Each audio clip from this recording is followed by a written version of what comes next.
Opportunity shies away from need. Opportunity shies away from need. But opportunity is attracted by talent and ability.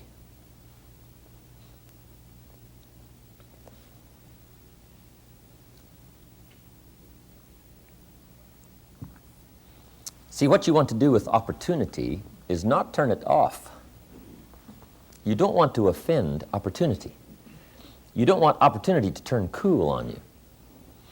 So the only thing you present to opportunity is talent and ability and performance and skill. You don't present need to opportunity. It's like asking the soil for an advance. What would happen if you'd asked the soil for an advance on next fall's crop? The soil says, look, you got to go somewhere else. Don't bring me your need. Bring me your seed. See, you got to go do your borrowing somewhere else. And bring the seed to the soil. You don't borrow from the soil. You borrow somewhere else, get the seed, bring the seed to the soil. Because the soil does not want to know your need. The soil wants to know your talent, your ability to put seed in the ground. Now, you've got to treat an employer and a company the same way. Don't make the employer your banker. Make the banker your banker. I found out the same thing is true with friendship. Best not to make your friend your loan company, because the two now get confused. So do you want me to be your friend or your budget finance? See, because I got to take on a whole new attitude between you and me if there's money between us, right? I got to take on a borrower-borrowee or whatever, right? I mean, it's a whole new relationship now if there's money between us.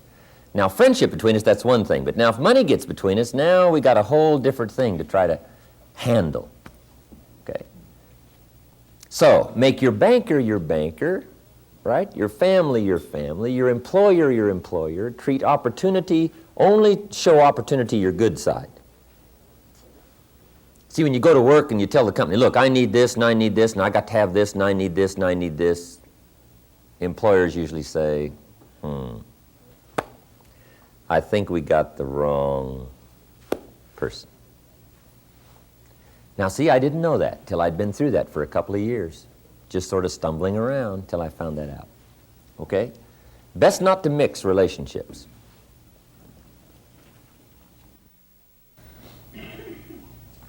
I met a neat lady about a year ago. Gosh, she was really something. I was terribly attracted.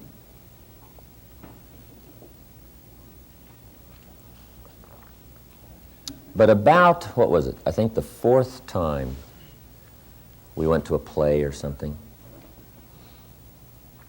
And then I discovered she wanted me to be her banker.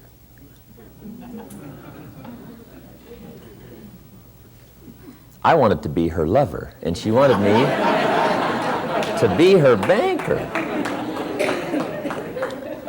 And now I get terribly confused. Right? How can I be her lover and her banker?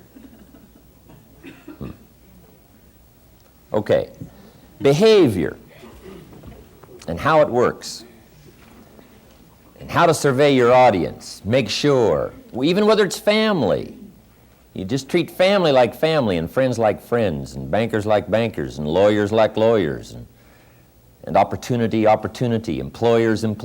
You just, partnerships. Just analyze your whole audience and all of your working social, personal relationships and make sure that you've singled out the value and you concentrate on that. And then take a look at yourself and make sure. Now, to really get some help on this particular subject, here's what I found to be helpful to me. Find somebody that's close to you and that has your best interest at heart, and invite their analysis of you. and your situation, how you affect other people. Just find somebody close to you. Sometimes it's a wife or a husband or a business partner or a close friend, somebody that's around you quite a bit. Say, look, you're around me quite a bit. How am I doing? My dress, my language, my behavior, the way I act, public, private, when I'm around people. Do I talk too much? Do I talk too little? Do I come on too strong? Am I too shy and timid? How about my dress, my mannerisms?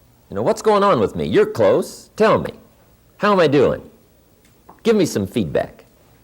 Now, I say invite somebody to analyze and give you some help on this because the biggest share of the time, even your closest friends and people very close to you sometimes won't bring up some things that seem to be a little too sensitive. So you've got to say, look, just tell me, I'm opening the door here for you to just really give me some good feedback on myself, my behavior, what I'm doing.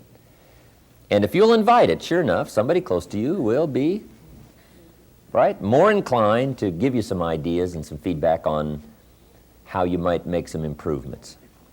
Now, when you open the door now, get ready for some incredible things, because some things we just don't know we're doing.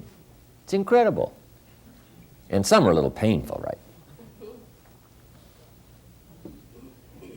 If you discover you pick your nose in public. Right. You say, well, I can't believe that. I say, you asked. Take my word for it. You say, well, I've been doing it how long? Say, long time.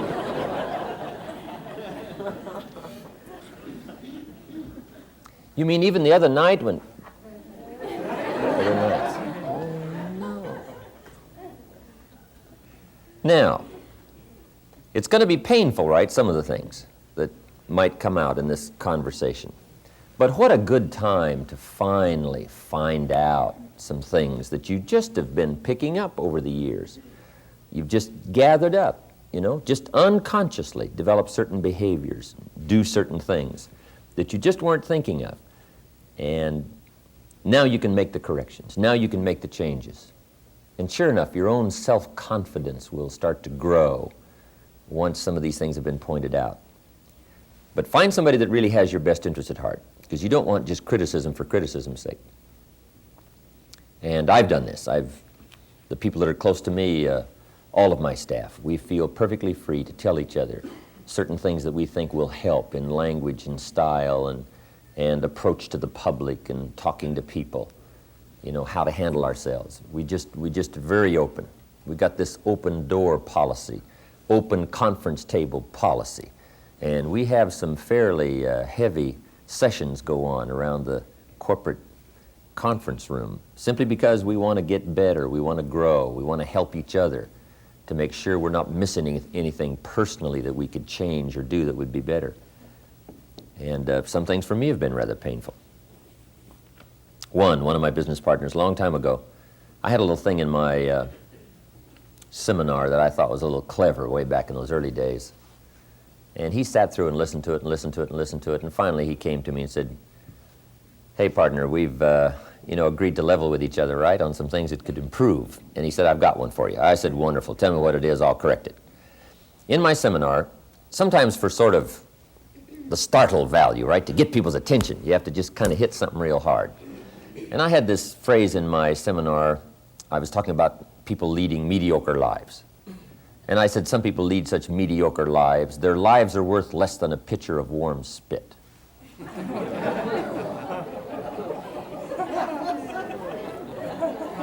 Now,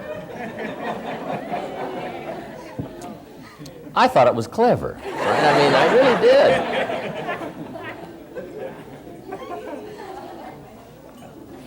He sat through that. This must have been, I don't know, at least a year and a half. And finally he comes to me and he says, I got something, and he pointed that out to me. He said, in my opinion, Jim, you got to take that out of the seminar. And then I started defending it. I said, no, here's why I do that, right? You know, some things have got to be just sort of, just read, cut, and hit. He said, partner, take my word for it. It's not buying you any attention. He said, in fact, I think you're losing part of your audience. And he said, your seminar will be just as good without it. And he said, I think it's costing you by having it in there. And I just kept defending. I said, no, here's why that's in there. He said, okay. So I thought about it, I guess, for 2 or 3 days. And I'm still trying to justify in my own mind, right? No, sir, that's right. I've got to have some of those strong things in there. But the more I tried to justify it, and the more I went over that phrase, the more I thought, how did that ever get in there in the first place, right? He was right. So I took it out. And I put it in here.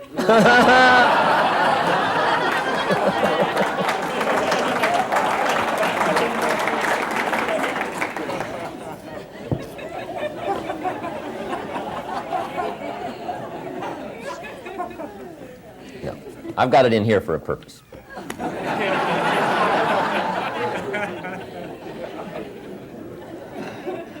See, here we're willing to disclose some of our faults. You know, not all of them, but some of them. I told somebody the other day, I'm going to continually disclose to you some of my surface faults so that you'll go away being satisfied and won't look for all the others. Okay, acceptable and unacceptable behavior. Is that helpful? See, we all just need to take a better look, a more conscious daily look. It's not difficult to live just sort of a daily unconscious life.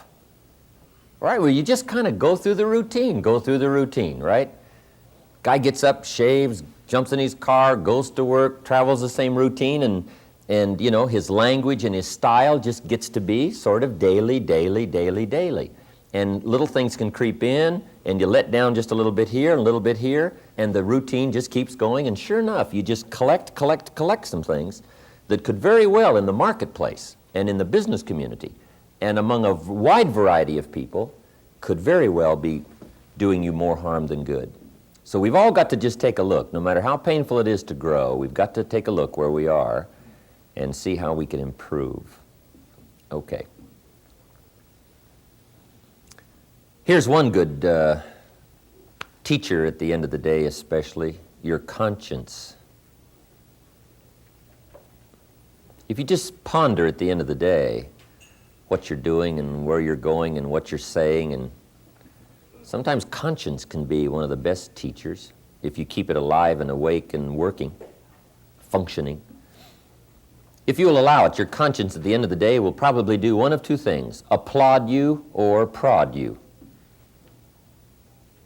Conscience will either say, got to be one of the earth's noble, or it probably will say, who are you trying to kid, right? I mean, it's gonna go one way or the other. Conscience. I told a group in Minnesota not long ago, a business group, I said, here's how you become successful.